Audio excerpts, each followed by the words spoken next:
한 주간 서울에서는 무슨 일이 일어났을까요? 이번 시간은 TBS 기자와 함께 최신 핫 이슈를 키워드로 살펴보는 시간이죠.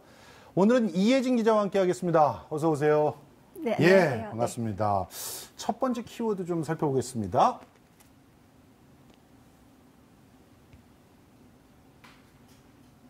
서울시 시급 킹은 아까 우리 오프닝에 말했던 그 시급이 제일 높은 자치구 얘기군요, 이게. 네, 맞습니다. 중구가 제일 높다고 아까 그랬던 것 같은데요? 네, 맞습니다. 한 아르바이트 사이트에서 지난 1분기 서울시 알바 공고 빅데이터를 분석을 했습니다. 평균 시급이 서울에서 가장 높은 곳, 중구로 말씀하신 것처럼 시급이 8,493원이 나왔는데요. 이는 서울시 전체 아르바이트보다 평균 194원이 높습니다. 아, 네. 2위는 동대문구가 차지를 했고요. 다음으로 강남구, 강북구, 또 영등포구가 뒤를 이었습니다.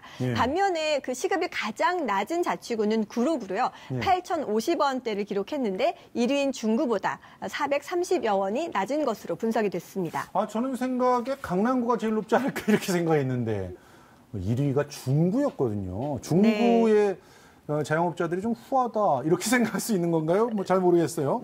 그런데 알바 일자리가 가장 많은 곳도 또 이렇게 집계를 해보셨다면서요? 네, 방금 말씀하신 것에 답이 있는데요. 강남구가 1위를 차지했습니다. 그것도 표를 보시면은요, 아주 압도적으로 1위를 차지했는데요. 그러네요. 그 해당 사이트에 등록된 지난 1분기 강남구 알바 공고는 8만 3천여 건이었습니다. 서울시 전체 공고의 13%를 차지했는데요. 송파구가 4만 3천여 건이니까 2위와 한 4만여 건 차이가 나는 압도적인 1위라고 분석이 됩니다. 마포구, 서초구도 그 다음으로 공고가 많이 난 것으로 분석이 됐습니다. 뭐 그만큼 강남구에 알바생들이 일할 자리가 많다는 건데 사실 우리 사장님들이 이제 좀 2, 4분기에는 조금 더 장사가 잘 돼서 시급도 좀 더 올려주시고 일자리도 많이 늘어나는 그런 일들이 있었으면 좋겠습니다. 자, 그럼 두 번째 키워드로 넘어가 보겠습니다. 빗물 터널. 빗물이 지나가는 터널을 말하는 것 같은데요. 이게 뭐 새롭게 만들어진 데가 있나요? 네, 맞습니다. 지금 오늘도 현재 전국적으로 많은 비가 내리고 있잖아요. 이렇게 비가 많이 내리면은 상습적으로 이제 침수되는 지역은 골머리를 앓기 마련인데요. 그렇죠. 대표적인 지역이 양천구 신월 지역입니다. 이게 당시 상황인데요. 이전에 빗물 터널이 없을 때. 2010년도 9월에 실제 피해 침수 상황입니다. 이 신월 지역 일대에 집중호우로 시간당 최대 100mm의 비가 내렸다고 하는데요. 이 수치는 지금 오늘 하루 종일 내리는 이 비가 1시간에 몰아내렸다고 보시면 되겠습니다. 그렇죠. 정말 어마어마한 양인데 이걸로 인해서 양천구는 주택이 표를 보시면은요, 2,030여 가구, 또 상가가 450여 동, 정말 많은 피해를 입었고, 서울시는 이러한 침수로 인해서 62억 원의 재산 피해가 접수가 됐다라고 밝히기도 했습니다.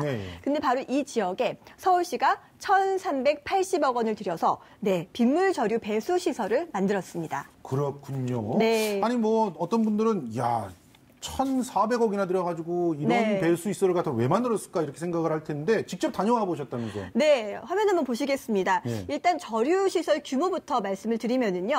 일단 제가 지하 40m까지 처음으로 내려가 봤습니다. 그래요? 네, 간이 엘리베이터를 타고 덜컹거리면서 내려갔는데요. 그 1분도 채 걸리지 않는 시간에 정말 비가 한 줄기도 보이지 않더라고요. 내려가 봤더니 조명이 있기는 한데 너무 밝아서 5m 앞에 있는 사람이 저렇게 너무 밝습니다. 그래서 5m 있는 사람이 얼굴이 식별이 안 되고 목소리로 서로 교류를 하는 그런 상황이었고요. 이게 지금 내려가면은 폭 5m 그리고 높이 5m의 유도 터널이 일단 3개가 나옵니다. 그리고 이 유도 터널을 지나면은 그림처럼 보시는 바와 같이 본격적인 빗물 저류 배수 시설이 나오는데요. 이게 넓이가 10m, 높이가 10m입니다. 우리가 일반적으로 아파트 한 층의 높이를 2.4m라고 보는데요. 아파트 4개를 합한 것보다 높은 높이라고 보시면 되겠습니다. 그러니까 거의 한 5층 정도 되는 그런 공간이 그냥 터널로 뚫려 뚫려 있는 거군요. 네, 3.6km가 쭉 이어져 있는데요. 예. 서울시는 침수 피해가 발생할 정도의 강우량이 지속되면은 이 신월 저수 지역에 총 30만 톤의 빗물을 절유할 계획이다. 저장과 동시에 흘려보내겠다라는 뜻인데요. 예. 이렇게 되면은 이곳에 1톤짜리 트럭이 30만 개가 들어갈 수 있는 빗물을 저장할 수 있게 됩니다. 어마어마하네요. 예. 그러면 사실 양천구 분들이 부러울 수밖에 없을 텐데 네. 아니 다른 곳에도 이런 터널들이 있나요? 서울뿐만 아니라 지자체 최초입니다. 아. 네. 따라서 집중호우로 피해가 많이 발생되는 지역이 서울에 굉장히 많은데요. 예. 대표적인 지역이 그 태화강 지역입니다. 그래서 예. 울산 같은 커다란 지자체에서 예산이 많은 지자체에서는 실제로 bench마킹을 와서 설계에 착수하는 것을 정말 적극적으로 검토를 하고 있다고 합니다. 예. 만약에 이 저류 시설이 만들어지면은 이 아까 62억 원 상당이라고 말씀을 드렸는데요. 이러한 재산 피해가 거의 없다 싶을 거라고 전문가들이 말을 하는데요. 그렇죠. 직접 공사 관계자의 말 한번 들어보시겠습니다. 일본 또는 말레이시아 선진 각국에서는 많이 하고 있는데 국내에서는 2010년 9월 그 폭우로 인해서 하루에 한 300mm 정도 폭우가 내렸습니다. 그때 시간당 100mm 정도 강우가 내렸고 2010년 9월과 같은 폭우가 내리더라도 세대들에 대해서 침수 피해가 전혀 없고 그 강서구, 화곡동, 신정동, 신월동 일대에 그 침수 피해를 거의 완벽하게 막을 수 있다고 생각됩니다. 이야. 네. 엄청난데요? 지금 이 터널이 양천구뿐만 아니라 강서구 지역에서의 침수 피해까지 한꺼번에 막으니까 네. 이런 대비책들을 가지고 정말 좀 더 다양하게 늘려나가서 네. 이제 여름에 비 많이 오더라도 안심하고 다닐 수 있는 그런 서울을 좀 만들었으면 좋겠습니다. 네. 마지막으로 이제 세 번째 키워드 한번 살펴보겠습니다. 인생샷 찍어요. 이건 봄 축제 얘기 이런 게 나올 것 같아요. 맞습니다. 예. 혹시 그 MC께서는 인생샷 하나 있으신가요? 저는 인생샷이 우리 촬영 감독님께서 찍어주신 이 스튜디오 안에서의 몇몇 샷들이 네. 아주 날씬하게 나와가지고. 그렇다면은 제가 올 봄에도 하나 남길 수 있는 답을 알려드리겠습니다. 예. 화면 보시면은요, 바로 서울 장미축제가 그 답인데요. 예. 그 현재 축제 실시간 검색어 1위입니다.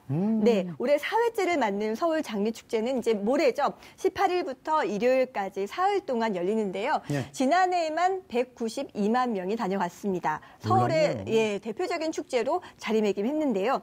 일단 보시는 것처럼 그 수만 평의 축제장 전역을 포토존과 프로포즈장으로 만들었고요. 예. 또 웨딩 아치 포토존, LED 웨딩드레스 전시 등 여러 가지 이벤트 등이 마련돼 있습니다. 예. 또 우리가 사진을 찍을 때 의상도 중요하잖아요. 한복과 웨딩드레스를 대여할 수 있는 곳도 마련이 됐다고 합니다. 예. 저는 간다면 아내인 아래 가야 될 것 같은데. 네. 이 장미축제 어떻게 즐기는지 좀 핵심적인 프로그램 좀 소개를 해주세요.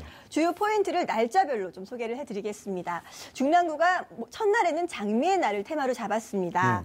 네, 육사 군악대 등 24개가 참여하는 장미 퍼레이드가 아주 볼만한데요. 네. 그 밖에도 장미 재즈 콘서트 등 음악적인 그런 테마들이 많이 장미의 날에 이루어져 있고요. 네.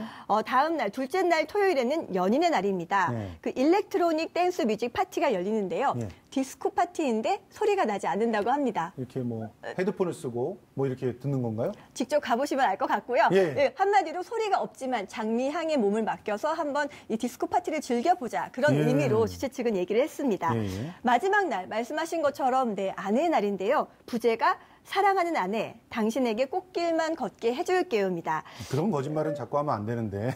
저도 꽃길만 걷고 싶은데요. 예. 네, 그 KBS 교향악단의 클래식 공연 또 화려한 레이저 쇼가 가미된 미디어 불꽃쇼가 볼만하다고 하니까요. 시간이 없는 분이더라도 이 마지막 날에는 저녁에는 한번 가볼 것을 권유하고 있습니다. 저는 드럼 페스티벌이 그렇게 관심이 있는 축제인데 드럼 페스티벌도 조금 있으면 시작하지 않나요? 맞습니다. 다음 주 금요일부터 이틀 동안 진행이 되는데요.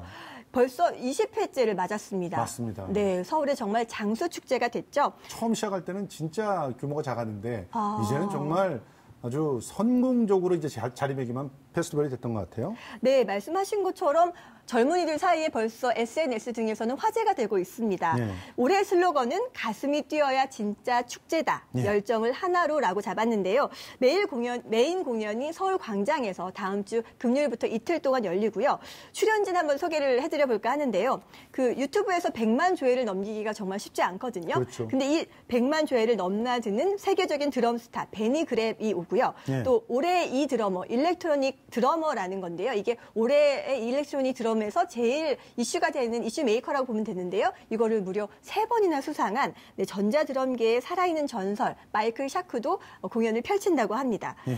다행히 공연 관람료는 모두 무료고요. 예. 그 축제에 관한 사항은 아래에 나가고 있는 홈페이지를 통해서 확인하실 수 있습니다. 그 밖에 뭐 문화유산들 좋아하시는 분들 봄에 한번 이렇게 다녀보시면 좋잖아요. 그렇습니다. 우리 또 한양도성을 빼놓을 수 없잖아요. 예. 길이 참 자락길이 예쁜데요.